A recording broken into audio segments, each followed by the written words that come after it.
Hi, I'm James. And I'm Anthony. And this is Words and Numbers.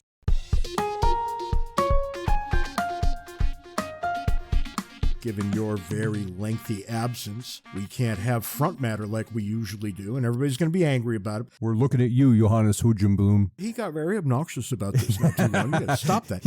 He holds our feet to the fire. Anytime we do something strange with the front matter, we hear from Johannes. Look, I am dispositionally conservative. I know change is bad, but Ant's off in some remote village in Spain trying to walk to a church that he could have taken a bus to. But, we all do whatever idiotic things we want to do, but that means we have to do this, and I don't want to hear any noise about it. Let's talk about our friends in Philadelphia who got it in their heads that people were too fat. And look, I'm going to stipulate that people in Philadelphia, too fat. So what do you do about this? The Philadelphia City Council or Mayor's office got together and decided they were going to solve this problem of young people particularly being fat, and they determined the culprit here was sugary drinks, Cokes and Pepsis and whatnots. And so what do? You want people to drink less of these things? Let's tax it. And Philadelphia imposed, I believe, something on the order of a 30% tax on sugary drinks, gargantuan tax. The idea here is it makes sense if you think about it, that you make the sugary drinks more expensive, people drink less of them, and so they are less fat. What happened here is when Philadelphia imposed this tax, there was a significant decline in sales of sugary drinks. The people who are for government intervention like this cheered and said, look, here we have government regulation working exactly the way we intended it.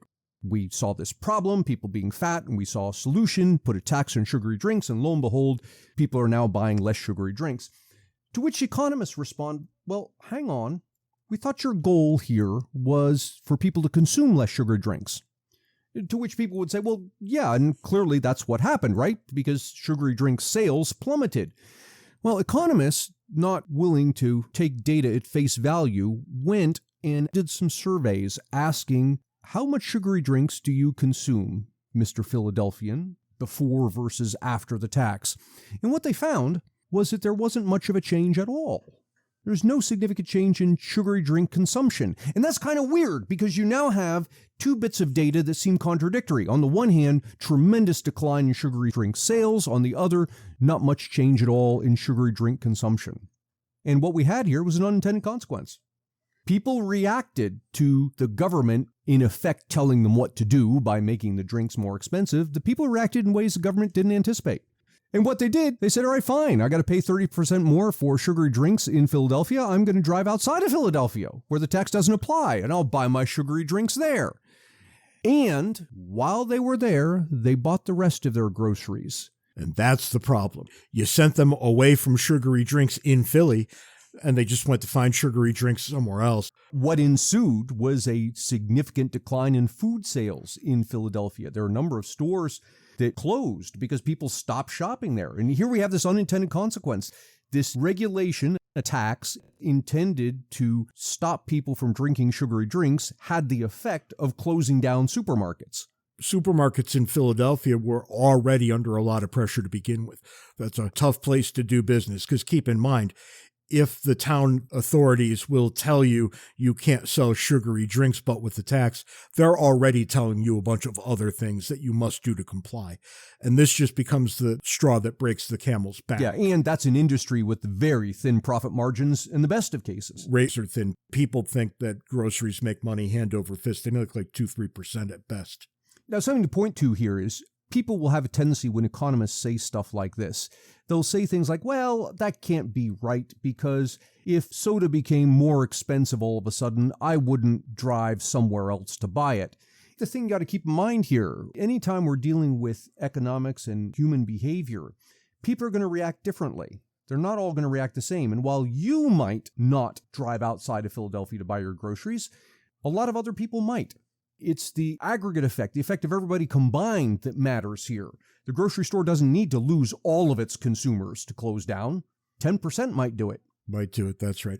We see this with supermarkets all the time. Politicians start regulating them because they believe in food deserts and how the workers at the stores must make more money than they do. And before you know it, so many hands are in the pockets that there's no way for the company to keep in business. So politicians in general, when they regulate something, they send a certain number of these places out of business. If they regulate too much, they send too many out of business, and then there's no food for anybody. Clearly, nobody wants that. And here we have this weirdness where economics and politics merge, because we're describing an economic phenomenon, people's behavior in response to attacks and so forth. But there's an interesting political phenomenon. And that is, if I'm a politician, I come along and I impose this regulation or tax or whatever, and it creates a food desert, I can actually use that when the next election cycle comes around. And I can say, look, there's a food desert here. You know why? It's because those heartless capitalist grocery store owners shut down, and we need to do something. Elect me and I'll solve this problem. And everybody cheers and says, yeah, elect Davies because he's going to solve the problem, not realizing that Davies caused the problem in the first place. And here we are again. We have government deciding not what you want, but what you should want. I'm here to assert that that is no role for government. Now, what do you say to the person who says, yeah, but if you got a bunch of fat people and their health costs are going to be higher, and that's going to impact me because my insurance costs are going to be higher? To which I say, yeah, but the only reason it's impacting you is because we've involved government in healthcare markets in the first place. If it wasn't involved, the insurers would split us apart and say, you fat people, we're going to charge you more, and the other people are going to charge you less, but you can't do that under current healthcare laws. It wasn't all that long ago when insurers would declare a weight. And if you were above that specific weight that they said, your rates were going to be higher. Really? I don't recall that. The weight at the time was 240 pounds. And there were a lot of people over 240, but not nearly as many as now. You can take a walk outside and know that, oh boy, we have a very sizable percentage of our population over 240 pounds. As luck would have it for them, they can no longer be discriminated against in that way. One way to look at it is discrimination. They can't be discriminated against in that way, but that comes at a cost. And the cost is the rest of us who aren't over 240 pounds now have to subsidize those who are. And you can argue that maybe that's the way we want it. That's fine, but understand that there's a cost to these things. There's a trade-off. To get more Ant and James, buy a copy of our excellent book, Cooperation and Coercion.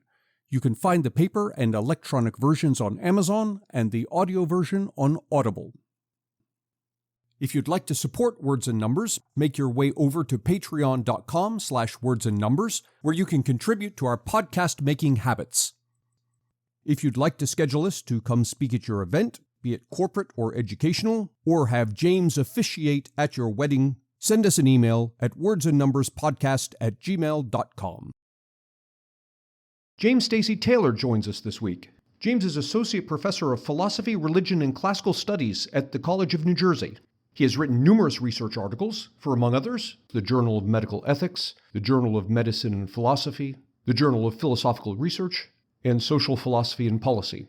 He's the editor of Personal Autonomy, published by Cambridge University Press, The Metaphysics and Ethics of Death, published by Oxford University Press, and has authored Stakes in Kidneys, Why Markets in Human Body Parts Are Morally Imperative, Practical Autonomy and Bioethics, Death, Posthumous Harm, and Bioethics, and most recently, Markets with Limits, The Merits of Market-Critical Arguments, which you can find on Amazon. There's a link in the show notes. James joins us for a two-part episode in which we discuss the fact that people have intense emotional reactions to buying and selling certain things. Among them, for example, sex, body parts, and votes. James joins us to ask the question, is it possible that markets shouldn't or can't handle these things? There was a fascinating discussion in your book about queuing and paying people to stand in line. You said I shouldn't say you said, I believe you were quoting someone else who said... Michael Sandel. Yes, it was Sandel, who said something to the effect of, well, it should be okay to pay to move to the front of the line because how much you're willing to pay indicates the value to you of being further up. That sounds okay on its face until I stop to think about it, and I think you gave this criticism as well, that, well, it matters as well what you're able to pay. Right. That Bill Gates may be able to afford $10,000 to move to the front of the line. It doesn't cause him any pain to do that. On the other hand, I may have a greater need to be at the front of the line, but simply can't afford to pay that much. Right. So Sandel's got a really interesting discussion of queuing. often people read him as being somebody who says queuing is bad. Queuing is good, and we shouldn't have markets in queues. But Sandel's view is actually more sophisticated. Sandel says, look, it might be the case that people with a lot of time on their hands are going to benefit from queuing. People with little time and more money aren't going to benefit from queuing. So it's an open question, says Sandel, whether queuing would allocate goods better than markets. Because if you have a straightforward market system, then you could pay James Harrigan to stand in the queue for you, because James Harrigan's time is worth pretty much nothing. He's willing to make a few bucks to stand in the queue. And then when he gets to the queue, you just pop in and take his place. So there we've essentially sold the good, even though it appears we've got a queue. Right. But it might be the case that I don't have very much money, so I can't actually pay somebody like Harrigan to stand in the queue, but I just love whatever good is being distributed by the queue. In Michael Sandel's example, it's access to Shakespeare in the Park in New York City. People perform Shakespeare in Central Park, and they distribute tickets by queuing. So Sandel says, look, queues might actually work really well. Imagine that everybody who just loves Shakespeare in the Park is relatively impoverished. A queue will get the tickets for Shakespeare in the Park into the hands of real fans. But, says Sandel, that's not necessarily the case. It might be that everybody who loves Shakespeare in the Park are people with a lot of money, and they'll just buy everybody out of the queue. So for Sandel, it's really an open question if queuing or markets will distribute the goods in a way that maximizes utility. And that sounds horrible until you stop and think about it. So you picture yourself as a poor person who's standing in line and you want to see this thing. And Sandel comes along and offers me $10,000 for my place in line. Well, hang on a second. If I'm willing to take it, I have just demonstrated that I like the $10,000 more than I like the Shakespeare in the Park, regardless of how much I might like the Shakespeare in the Park. If you're the poor person in the queue, yeah, you've done that. Yeah, if I'm the poor person in the queue. But now imagine that Sandel walks around with $10,000 and just hires random people off the street. Right. So I think that his worry is it's not that you could buy people out of queues. It's that you will put people into queues who have no interest in the good being distributed. Okay. So now, go ahead, James. Anthony and I talk about this every time there's a natural disaster and how things get rationed. And our conclusion is always exactly the same, not to give away the farm on this. You ration with money, you ration with time. That's it. There's no other answer there. And that seems to be at the heart of the example you're offering. Right. So I'm actually on board with Sandel to the extent that I say it's an open question. I lean towards markets for the reason that you noted. If somebody is willing to step out of the queue for a certain payment, then that indicates that the payment is worth more to them than the good they're queuing for. You have this discussion of queuing, which I found interesting, and a lot of people might understandably look at it and say, who cares? You're talking about waiting in line. Except that you then go on and say, well, now hang on, the same principles that apply here would apply in voting, for example. And now all of a sudden it gets really interesting when you start to ask the question, should it be permissible for me to sell my vote? And my answer is, it depends. I can see societies in which markets in votes would function perfectly well. Might even be the current US society might actually be one of them. Imagine that you could sell your vote. Individual vote is unlikely to make a difference. You could sell it for, say, $1. I would sell my vote quite happily, and I probably wouldn't care who I sold it to. Now, I believe in the United States, both of the main parties, Republican and Democrat, are relatively evenly capitalized. So I don't see that there'd be much of a problem having a market in votes in the US. But imagine a fictitious example where one party is really heavily capitalized and another party is really poorly capitalized. Now, in this situation, which is, again, a fictitious example, I can imagine a market in votes could skew towards the rich party independently of what anybody actually believed. Me selling my vote won't make a difference to the outcome. I'm a poor person. The rich party said, we're going to screw the poor if we get in power. But I know that me selling my vote makes no difference. The poor party offers me 10 cents. The rich party offers me $1. I'm going to sell it to the rich party. But so will every other poor person in that situation.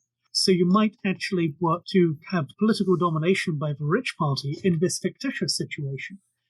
And so a vote market might actually work to the detriment of the polity as a whole. So again, it depends. Depends how wealth is distributed, depends on what policies being put forward and so on. But I can see markets in votes in contemporary American society, those would probably work well. And given that politicians have discovered how to buy off voters with taxpayer money, I don't think it's that fictitious. Right. And you could also require the payments to be made upfront from the private funds as well. So instead of saying, vote for us and we'll give you corn subsidies, you've actually got to pony up your own money. This has been more interesting than I might have thought, but what is it that you would want people to take away from your project? Give them the 3 big things that would have them say, I need to go buy this man's book. 3 big things. First is, I think that discussions of the limits of markets are much more interesting than we often give them credit for. So often we might think of, when we talk of the moral limits of markets, we might frame it in terms of, here are some things that can be given away but should never be sold. You can donate a kidney, you can't sell it. You can cost your vote, but you can't sell it.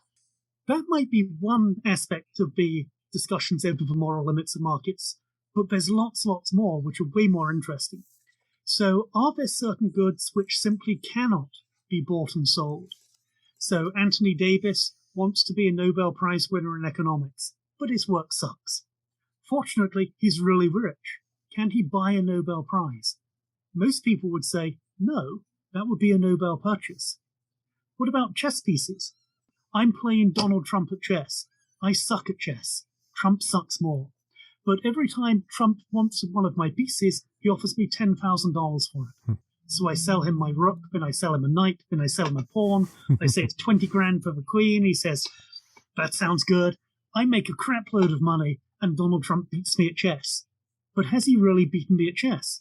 Most people would say no, because you can't buy and sell chess pieces during the game of chess.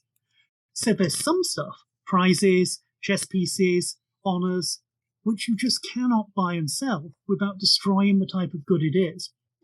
There also might be other goods, which we might think there's 2 versions of them. There's loving sex and there's paid sex, for example. I can see somebody saying, look, if you buy sex, that's different from if you actually had sex without payment. It's a different type of good. And some people might argue the unpaid type of sex is so superior to the paid sex that we should try to eliminate an entire type of good, the paid sex. It should only be loving sex. So that's another type of objection to markets. So first thing is, I think the objections to markets are wonderfully interesting and much more varied and multifaceted than we give them credit for. So here's another example. A lot of people say we shouldn't buy and sell kidneys. I think we should. I think it's obvious that we should. But when push comes to shove, the argument isn't that kidneys are the sort of thing that should never be bought and sold. The argument is often, in our society, we shouldn't be buying and selling kidneys because there's wealth inequity, there's health inequity, and so on. So if we were to say, imagine a society where everybody had the same amount of money, could we buy and sell kidneys? Almost everybody who currently opposes kidney markets would say, yes. In that situation, markets in kidneys would be fine. So first thing is we've got to look and see what are the arguments and the objections to markets. Second thing I would encourage people to take away is looking at the incentives. We've already discussed incentives in academia work perhaps perversely. We have work which is not very carefully done. Referees don't know their jobs very well because they're faced with perverse incentives. So questions about incentives and how to structure incentives so we get really good institutions, those are fascinating, as you both know. And the third thing I would advise people to do is don't take anything in trust, including academic work, especially if it's written by somebody called James. Always check your sources. So there's a lot of things which many people believe which are total bullshit. And I expect that's going to be edited out. I think you expect incorrectly. Really? So It's perfectly okay to say complete bullshit. What about... No, stop. Well, I drive Anthony a little crazy when I say things like Stop it. Oh, my God. Oh, for f***'s sake, James. There you go. So even academics have little incentive to actually check their sources well. So you get a lot of things in the academic literature which are just not true. And if they're really exciting and interesting, they get popularized. Here's an example. Anthony Davis knows this well. There's a claim by Rachel Mines, who's a sociologist, that Victorian physicians regularly use vibrators to treat their female patients with hysteria. And the idea that vibrators became popular for Victorian physicians is it took away the hard labor of doing manual stimulation. This is repeated frequently. The idea is, look, there's this salacious episode in Victorian medicine where women were diagnosed with hysteria and vibrators were used to cure it. There's even been a movie made about this called Hysteria. But it's absolute bullshit. Two academics, Halle Lieberman and Eric Schwartzberg, took Rachel Mains's book and actually did the hard work of working their way through all of historical sources. And it turned out that she'd just got everything wrong. Victorian physicians didn't do this. There's no evidence this occurred, but it's a widely held belief. Another one is Eskimos have lots and lots of words for snow. Every anthropology department will probably tell you this in an introduction to anthropology course, because it's exciting. Eskimos are weird and exotic. They put grandma on ice floes. They rub noses. They eat raw seal. They have lots of words for snow because snow is just so incredibly important to them. It structures how they see the world. A linguist called Jane Martin back in 1986 actually said, this is fascinating as a linguist. So she worked her way through all the primary sources, and it turns out, once again, that's bullshit. Yeah. So there's a lot of claims that are being made which are simply not true. People don't check their sources, they don't work their way through to the original evidence, and they propagate things which are exciting but untrue. The third thing is always check your sources if you possibly can, and just be generally skeptical of things which are really exciting and really weird. Even if they're peer-reviewed. Even if they're peer-reviewed. Especially. Rachel Mains's book won prizes. It's repeated hundreds of times in the academic literature. Nobody actually went back and checked the sources because they have little incentive to do so. And Anthony and I might be up against exactly this kind of thing. I would dare say the most popular article we ever wrote together is the one on the Cobra effect. That's right. Did you have any sources for that? And there might not have been a Cobra effect. It sounds good and it rings true, but this particular example might be incorrect. We had a close shave on that. We talk about the Cobra effect when we talk about unintended consequences, and we had it in our book, Cooperation and Coercion. And the book was already in the hands of the publisher. It was down to the last edits where it's just a matter of punctuation. And somebody wrote us and said, guys, the Cobra effect isn't a thing. And so I went and started digging deeper. I already had sources, but digging deeper into the sources, and I found the sources were circular. A referenced B, referenced C, referenced A. And so we managed to get hold of the publisher. We couldn't take it out, so we inserted a couple of sentences saying, okay, this is a popular story, but it turns out not to be true. Yeah, it's what I called a woozle from Winnie the Pooh. Winnie the Pooh is walking in snow. He's tracking an animal he thinks is a woozle, and he walks around a wood, and then he sees there's these tracks going around the wood, so he walks around it again, and then he thinks, holy crap, now there's two of these things. Then Piglet joins in, and they walk around hunting the woozle, and the woozle's been joined by a third type of animal, and then Piglet gets scared and runs off. And that's exactly what often happens in academic references.